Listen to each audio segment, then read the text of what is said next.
États-Unis, France, Allemagne et Royaume-Uni accusent la Russie d'utiliser des drones iraniens pour frapper des civils et des infrastructures non militaires en Ukraine.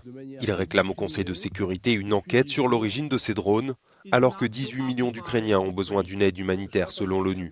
Téhéran et Moscou rejettent ces accusations. Les informations à la connaissance du public sont nombreuses. Des photographies et des vidéos de ces drones utilisés contre l'Ukraine.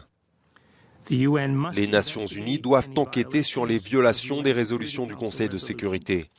La Russie, ou d'autres, ne doivent ni empêcher ni menacer l'ONU dans l'exercice du mandat dont elle a la responsabilité.